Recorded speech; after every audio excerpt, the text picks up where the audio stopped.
Ako po ay kabilang po sa third sex community, isa pong lesbian. Sa loob po ng 10 taon, ako po ay merong live-in partner po na kapwa ko po babae sa loob po ng 2 taon. Taglay ko po ang mga bisyo po na pag-inom po ng alak at paninigarilyo. Tapa lamang po ako, dyan na boyish na po ako. Hindi po ako nagkakagusto po sa lalaki, bagkus sa babae po. Kaya bisexual po ako hanggang sa dumating po yung time. Meron po ako ng galit sa puso't isipan. Nasira po ang aming pamilya, naging broken family po kami sapagkat yung aking beloved papa po ay king isang womanizer po. Kaya nandyan po na nagkaroon po ako ng galit sa mga kalalakihan. Ayan po yung naging kadahilanan kung bakit po ako po yung naging isang lesbian po mga minamahal.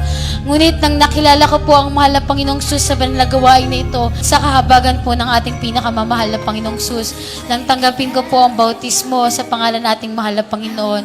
Sa una't pagluhod panalangin po ng ating mahal na Pastor Wilde Estrada Almeda po, ang aking buhay po ay binago ng ating pinakamamahal na Panginoong Sus.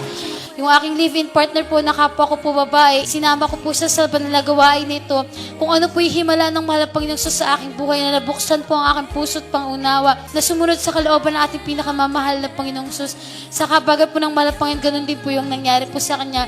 Parehas po kami nga dumalo sa banal na gawain na ating pinakamamahal na Panginoon.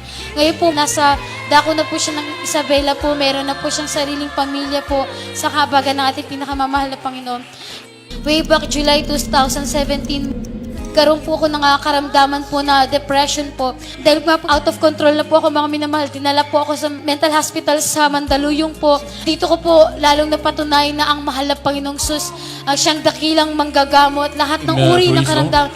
Kaya pagalingin natin pinakamamahal na Panginoon na hindi ang pagsubok na yan mga minamahal siya magiging dahilan upang mabackslide po kami. Ngunit magiging dahilan pa po upang lalo po kaming tumatag sa paglilingkod sa ating pinakamamahal na Panginoon. Sa agahabaga po ng mahal na Panginoong Sus, andyan sabi po ng beloved preacher po, talikuran po ang paggamit po ng gamot, umasa ng buo sa mahal na Panginoon. Nala po ako sa fasting house ng ating banal na gawain. Hindi na po ako pinainom ng gamot. Alay ito po ng pag-aayun ng aking beloved mama. Sa kabagan po ng mahal na Panginoong Sus, after 3 days, pinagaling po ako ng busan nating pinakamamahal na Panginoong Sus. At yung taglay ko po na insomnia po mga minamahal, after 10 days po na pagstay ko po sa fasting house po, ayan po pinagaling na rin po ng ating pinakamamahal na Panginoong Sus. Ang buhay ko po ay binago ng mahal na Panginoong Sus sa banal na gawain nito. Tuloy nga po, ang mahal na Panginoong Sus po ay totoong nagpapala.